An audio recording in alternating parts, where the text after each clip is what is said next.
Your questions about business, career, personal development, and achieving the American dream are more than welcome. Call 855-MAKIN IT, 855-625-4648. Now, back to more Makin' It with Tommy and Todd.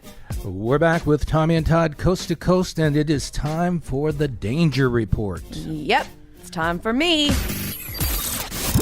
The Danger Report.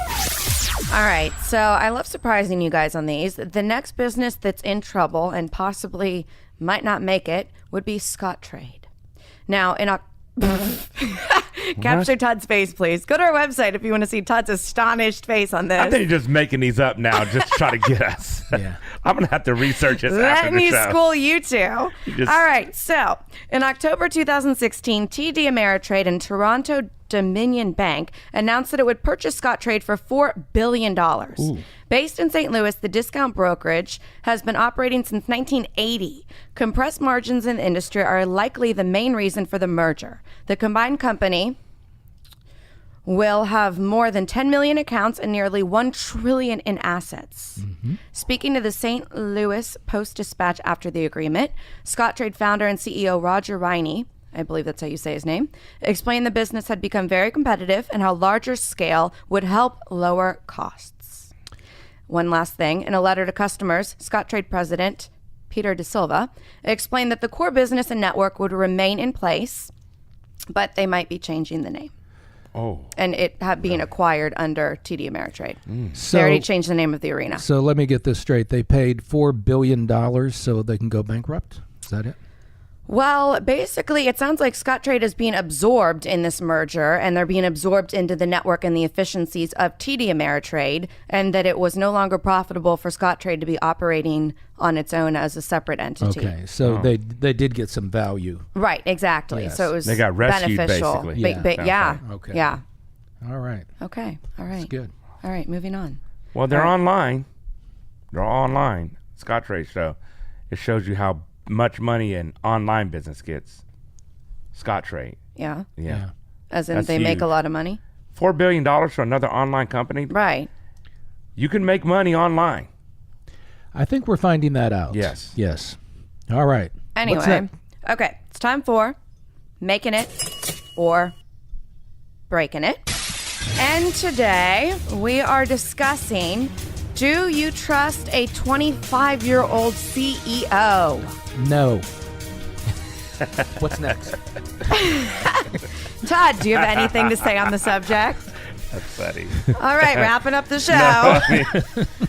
Yes, I do. I mean, I have a little different opinion. Okay. I think it depends on the field. I mean, if it's, if it's Something social, that 25-year-olds specialize in? if it's social media or Right. some type of, Yeah. super new technology or whatever. Digital Or marketing. something serving Yeah, the college market, Obviously, like there's Facebook was. There's more trust there. Mm-hmm. Also, leadership has a DNA part of it. Very much. Right. So, I mean, if you are like a actual natural born leader, I mean, then that goes on your side. Right. Because I know some people in their 60s who can't lead. Right. And, a 19-year-old could lead better Right. than Chronological Leader age does versus not follower. make it Sure. that you're in charge. So- Yeah. Some of these young Tommy, people. would you like to expand on your no? Well, I just think that the skills of leading a company take time to develop. It's not about what you learn in college. We all know that. You don't learn enough in college to go out in the real world and be a true leader of a company.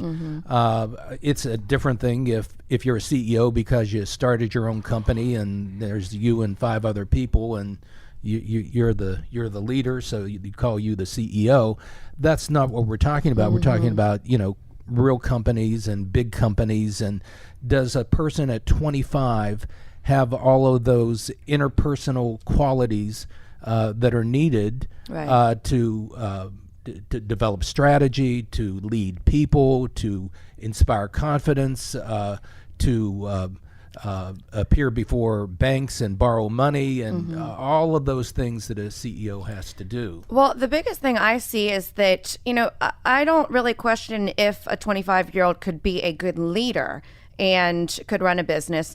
My quorum with it is more just the fact that really by 25, a lot of times you haven't been through the rough waters in business. Right. And so there's just a lot of, when the crap hits the fan, because I can't cuss on the air, do you know what to do? Because a lot of times you haven't been in those situations. Right. And so it's where the bias gets in that you don't know what you don't know. So I think that you can have a lot of great qualities as a leader, but there's a lot that you're going to have to face that you've just really never been through before. And you're really, really going to be tested in your leadership in those downtimes, in those low times. Yeah, experience is very important in life. For example, you're a better husband or wife at 50 years old than you were at 25 years old. Hopefully, yes. So, a CEO has to influence, persuade, inspire people, and they just haven't had enough time and life's experiences to do that effectively at 25 years old, generally speaking. Well, very controversial topic here. Can they or can't they?